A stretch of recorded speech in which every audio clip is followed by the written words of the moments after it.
Okay, good afternoon. This is Richard Hsu, host of Hsu Untied. Today I'm very pleased to have with me as my guest Eric Hsu, who's a partner at Wilson Sonsini.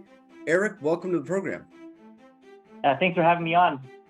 So Eric, let me start by asking you, I see you have an undergrad degree in microbiology, immunology, molecular genetics. What made you decide to go into that field? Like a lot of people in the Bay Area, I had dreams of maybe being a pre-med student. But before that, I actually wanted to be an astronaut. And, I went to UCLA, had an undergraduate intent to be go into aeronautical engineering. And, that was my one way to try to become an astronaut. Ended up being a lot harder than I expected. And so a lot of credits kind of carried over to, the microbiology coursework. I see. So your career to be an astronaut ended pretty quickly.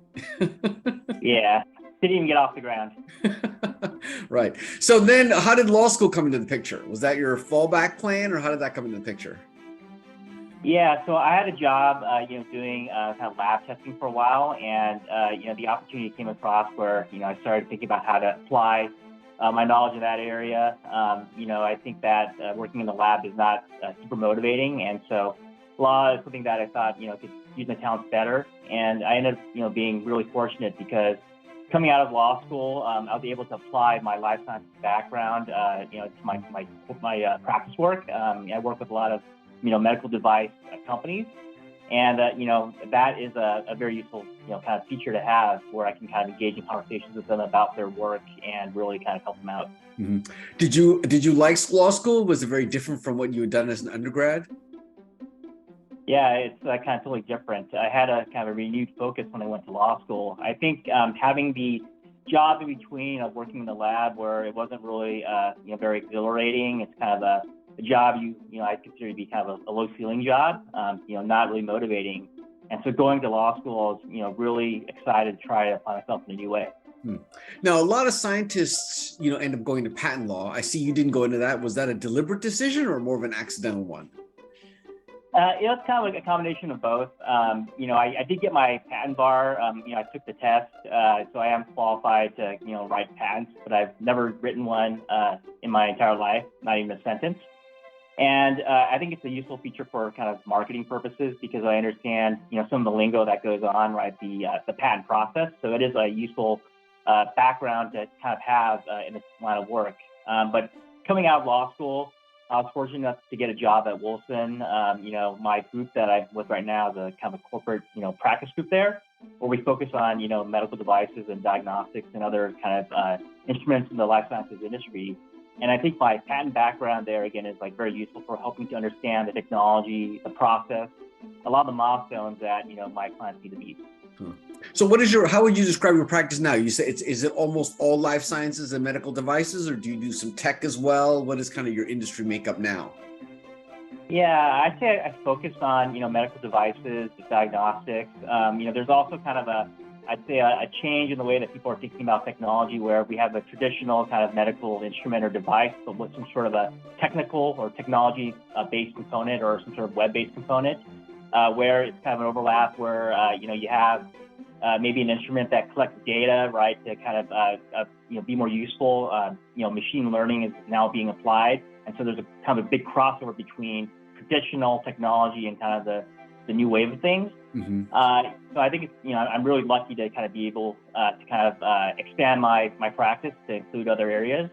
In addition to that, a small piece of my practice is dedicated to non-life science companies, but I really do enjoy the clients that you have. Mm-hmm. Do you do a lot of work with drug companies and therapeutics, small molecule, biologics, that kind of thing, or not as much? Not as much. I do have a small subset of clients that do kind of practice in that area, so I have some familiarity with it. Mm-hmm. Also, a lot of my clients do have some sort of an application where there may be like the injectable, kind of physical component, but they need to negotiate a license or have some sort of a partnership with a traditional kind of pharma or drug company to apply their drug. Mm-hmm. So there is, again, like a large crossover in the types of, clients I work with. Mm-hmm. So did you choose this area because of your background, or again, it was just more coincidental? I think it's something where I kind of focused on it. I think that using my life sciences background, my experience in microbiology, my work experience in a lab really did help kind of sell myself as, a qualified attorney in the life sciences industry. But it's not a prerequisite. I think it does help you be able to kind of talk to clients. You understand the lingo a little bit, but just the fact that I have so many clients and I do this work all the time, I think I was bound to kind of pick it up anyway. Yeah, right. Makes sense. Well, now you've been doing it obviously for a while. Is this a practice? I mean, are you pleased with your life career decision, or do you regret you didn't pursue being an astronaut? Or I mean, I think everyone's always going to regret, kind of their pipe dream. But realistically, I love working at the job. I love my clients. The ones that I really do find greater satisfaction with is the ones I get to personally know, where help form the company. It's like a true entrepreneur, right? Never done this before. And they, kind of develop their team. They have other co-founders that they get to know or have known over time. And I get to be a part of that process and help them kind of create their dream, so that even if I'm not experiencing my dream as an astronaut, I can help them achieve whatever goals they want. And I think that, I get to know them personally, right? Get involved in their lives. I think I've become, almost a personal friend of them. Now, have you ever thought about, I know you've been doing this super long, but have you ever thought about, becoming the general counsel of a company or becoming like an investor yourself? A lot of corporate lawyers, of course, go on to do other interesting things. Have you ever thought about those as career options? I think everyone kind of thinks about, what else is out there over time. You got to kind of weigh the opportunity cost. But, right now I'm, really happy with my job. I really like the, accountability, responsibility, kind of the leadership that comes along with it. And, I don't see myself kind of moving around in the next, few years, right? Or maybe ever. But you never know what opportunities could ever come up in the future. But right now I'm really happy with where I am and the clients I work with and just kind of the state I'm in. Now, do you enjoy working with more of the early stage companies, or you like to see them, or you like to work with them when they get more complex and grow larger, or both? Or tell me a little bit about that. Yeah, I think for me, the clients that I really like working with are ones that I've started off with. I get to know them really well, personally. I become invested in the company more than just being a service provider. I want to see them do well and succeed.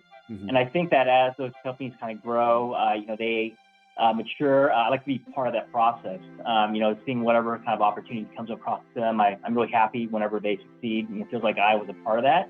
I remember when I first started, and one of the partners at the firm helped a company get acquired, and at the closing dinner, he was asked to kind of speak a little bit about his experience, and I always thought, that would be a really wonderful thing to kind of be a part of that, the life cycle where you, kind of help form the company, help the company along the way grow, develop, and then at the end of the day, you're there to kind of see it go off to someone else. So, that's a really wonderful experience that I've had in other situations. Well, when you're not working with companies or advising them, what kinds of hobbies do you like to do? Yeah, so I recently had a baby. He's 18 months right now. Congratulations. And, that just takes up so much time. I think that, in between work and taking care of the baby, we like to go out on the weekends. We like to, watch sports or go out and just, go to like these local events where he listens to music and he dances. So it's been a really wonderful experience, being a parent, but that just takes up all the other time I have. Well, I can certainly relate to that. Well, Eric, I really appreciate your taking the time. Congratulations on the new baby. If you do decide to do something else, doesn't sound like any immediate plans, please come back and tell me about it. Absolutely. I really appreciate taking the time to talk to you, and looking forward to speaking to you again. This is Richard Hsu and Eric Hsu. Thanks.